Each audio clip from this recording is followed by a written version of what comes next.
অনেক দিন পর দুধ চা খেতে ইচ্ছা করলো, তাই মাকে বললাম, মা একটু দুধ চা বানিয়ে দাও। তো সকাল সকাল মায়ের হাতে দুধ চা খেয়ে দিনটা শুরু করব।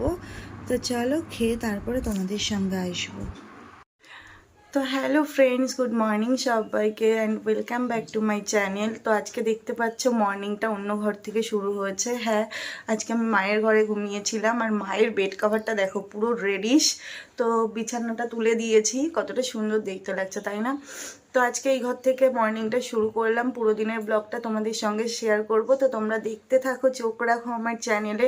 আর যারা যারা আমার ভিডিও দেখো তারা কিন্তু পুরো ভিডিওটা স্কিপ না করে দেখবে। তো যাই হোক, চলো সকাল সকাল মর্নিংটা তোমাদের সঙ্গে উইশ করে দিলাম। সারাদিন কি করছি না করছি দেখতে থাকো, তো আবার পরে আসছি। তো বন্ধুরা, তোমাদের তো সকালবেলা বললাম যে কালকে আমি মায়ের সাথে ঘুমিয়েছিলাম আর আমার ঘরে গেস্টরা ঘুমিয়েছিল, মানে বাবা ঘুমিয়েছিল আর যে এসেছিলো সে ঘুমিয়েছিল। তো দেখো বেডটার অবস্থা দেখো, আমার দেখে রাগ হচ্ছে। আর এই বেডে অন্য কেউ ঘুমিয়েছে, তো এটাকে আমি আর ঘুমাবো না, তো এটাকে এখন চেঞ্জ করব। তো চলো আমি বেডটা ক্লিন করে নিই, বেড কভারটা চেঞ্জ করে নিই। এটা এমনিতেই অনেক দিন হয়ে গেছে, তো চলো চেঞ্জ করে নিই, দেন আসছি। চলো তোমাদেরকে দেখাই। তো চলো বন্ধুরা, বেডটা গুছিয়ে নিই আর তোমাদের সাথে একটু গল্প করি। অনেক দিন ধরেই কিন্তু তোমাদের সঙ্গে বেড গোছাতে গোছাতে গল্প করা হয়নি, তাই আজকে ভাবলাম এই পার্টটা আমি কোনোভাবেই বাদ দিতে চাই না, তো দেবও না। তো সকালবেলা ঘুম থেকে উঠে কিন্তু আমার বেড ক্লিন করতে, ঘর গোছাতে ভীষণ ভালো লাগে। তোমরা তো অনেকেই যারা দেখো আমার ভিডিও তারা তো জানোই, আর যারা জানো না, যারা নতুন দেখছো তারা জেনে নাও। ঘুম থেকে উঠে বেড গোছানো আমার ভীষণ পছন্দের একটা কাজ, তাই কিন্তু আমি এটা ক্লিন করছি। তো আজকে ক্লিন করব না, আজকে পুরো বেড কাভারটা চেঞ্জ করে দেব, কারণ তোমাদেরকে তো বললাম যে অন্য কেউ ঘুমিয়েছিল আমার ঘরে, তো তার জন্য আমি কিন্তু বেড কাভারটা চেঞ্জ করে নেব। আর তোমরা কিন্তু অবশ্যই কমেন্ট করে জানিও কে কে আমার মতন ঘুম থেকে উঠে বেড ক্লিন করতে খুব ভালোবাসো। আমার কিন্তু অন্য কাজ করতে একদম ভালো লাগে না, বাট নিজের ঘরটাকে গুছিয়ে রাখতে ভীষণ ভালো লাগে। তো দেখি আজকে কোন কভারটা পাতাবো সেটা আমি এখানে খুঁজছি। তো আমি বুঝতেই পারছি না কোনটা পাতবো। আর এই যেই মানে বক্সটা তোমরা দেখছো, যেই ড্রয়ার টাইপের, এটা কিন্তু আমার মা ফ্লিপকার্ট থেকে অর্ডার করেছিল। অ্যাকচুয়ালি আমার খুব একটা পছন্দ না, মা এটা অর্ডার করেছিল। এটা অনেকটা লম্বা, জানো তো আমার ভালো লাগে একটু ছোটোর মতন যেগুলো হয় না, মানে দুই সাইডেই থাকে, ওগুলো বেশ ভালো লাগে। বাট মা এইটা অর্ডার করেছিল, এটার দাম নিয়েছিল 2000 টাকা। তো মায়ের পছন্দ, মাই এগুলো গুছিয়ে রাখে। তো এই দেখো আমার কিন্তু মানে খাটের ওপরে যে গাদ্দাটা রয়েছে ওর ওপরে একটা তোশক পাতানো রয়েছে। তো এটা গাদ্দাটার ওপরে পাতানো বলে এটা না একটু সরে সরে যায়। তো যাই হোক, এটার ওপরে শুতে কিন্তু ভীষণ আরাম লাগে, কারণ এটা পুরোটাই তুলোর না, তো একটু নরম নরম, তো ঘুমোতেও খুব বেশ মজা লাগে। তার জন্য কিন্তু এটা আমাদের পাতানো হয়েছে। তো তোমরা অনেকেই আছো ডিরেক্টলি গাদ্দার উপরে ঘুমাও, তো গাদ্দার উপরে শোয়াটা না সরাসরি একদম ভালো না, মানে শরীরের জন্য। বয়স হলে না মানে গা হাত পার মানে কি বলে কোমরের প্রবলেম হয়।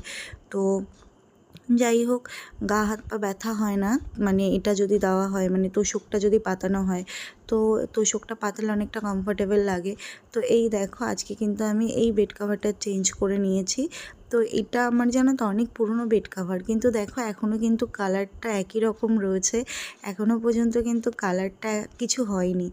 তো আমি তাই ভাবি, আর আমার জানো তো যতগুলো বেড কাভারের কালেকশন রয়েছে, তো সব কটাই এরকম সুন্দর, কালার যাবে না।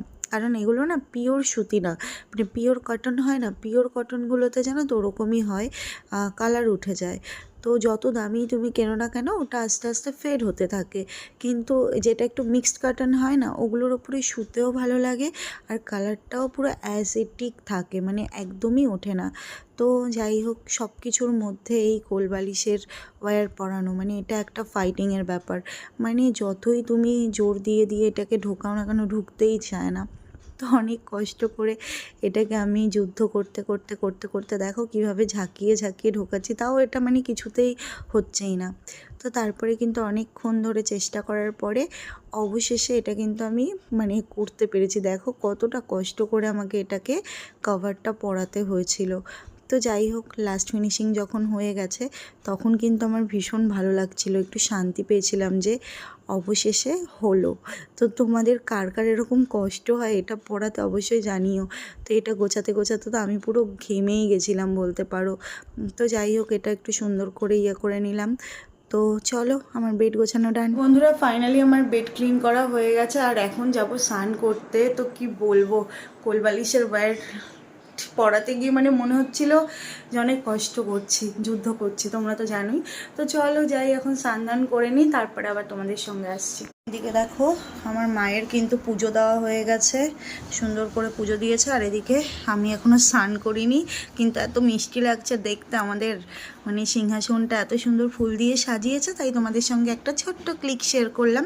তো চলো, আমি স্নান করে আসছি। হে গাইজ, আমার কিন্তু স্নান করা কমপ্লিট হয়ে গেছে, এখন যাব খেতে। তো তার আগে তোমাদের সাথে দেখাবো আমাদের বাড়িতে কি কি রান্না হয়েছে। তো এখন কটা বাজে, 1:30 বাজে। তো এখন যাবো আমি খাবার খেতে। তো চলো তোমাদেরকে দেখাই কি কি রান্না হয়েছে। এই দেখো, আজকে কিন্তু রান্না হয়েছে উচ্ছে আলু ভাজা, এটা হচ্ছে মোচা চিংড়ি মাছ দিয়ে। তো এদিকে মোচা রান্না হয়েছে, এদিকে রয়েছে ডাল, আর এটাই কি রয়েছে, এটা রয়েছে মিষ্টি। তো চলো, এই হচ্ছে আজকে আমাদের লাঞ্চ মেনু। তো চলো এখন খাবারটা খাই, দেন তারপরে আসছি। বন্ধুরা, খাওয়া দাওয়া হয়ে গেছে, আর খাওয়া দাওয়ার পরেই ঠাম্মাকে দেখছি এক গাদা মালা দিয়ে গেছে। দেখো, এই যে ওখানে আরও রয়েছে, এখানে এতগুলো ঢেলেছি যে গোলাপ ফুল। আর এদিকে উপরে ঠাকুমা মালা গাচ্ছে, আমাকে বলছে তুই আমাকে কটা মালা গেঁথে দে। তো এই যে বসলাম, জানি না সন্ধ্যা কভার হয়ে যাবে এগুলো গাঁথতে গাঁথতে। এই দেখো, ফুলের মধ্যে পোকা কই গেল, ঢুকে গেছে। তো চলো মালাগুলো ঝটপট করে গাঁথি, তারপরে আসছি। পুরো সমস্ত মালা গাঁথা হয়ে গেছে, আর এখন ভীষণ টায়ার্ড লাগছে, মানে চোখ মুখ দেখো আমার মনে হচ্ছে বসে গেছে। তো এখন একটুখানি শোবো, রেস্ট নেবো, তারপরে চলো আবার সন্ধেবেলা তোমাদের সঙ্গে আবার আসবো। তো চলো, বাই। এই দেখো বন্ধুরা, আমার রাতের ডিনার, ডিম ভাজা, ভাত আর ডাল রয়েছে। ডাল খাবো না, এই দিয়েই অল্প কটা ভাত খেয়ে নেবো। তো চলো, খেয়ে দিয়ে আসছি। তো বন্ধুরা, আমার কিন্তু খাওয়া দাওয়া হয়ে গেছে। তোমরা তো আজকে পুরো দিনের ভিডিওটা দেখলে। তো ভিডিওটা বেশি বড় করব না। সঙ্গীতা আমাকে বলেছিল তুমি অলিভ অয়েল মাখো, তাই না? তোমার খাটের পাশে ওই তেলটা রাখা রয়েছে। অ্যাকচুয়ালি ওটা হচ্ছে শীতকালে ইউজ করতাম, গরমকালে আর ইউজ করা হয় না, কারণ গরমকালে এমনিই সবার থিকি স্কিন থাকে, তো ওর জন্য প্রয়োজন হয় না। তো আমার মা মাঝে মধ্যে মাখে, তো ওখানেই রাখা রয়েছে।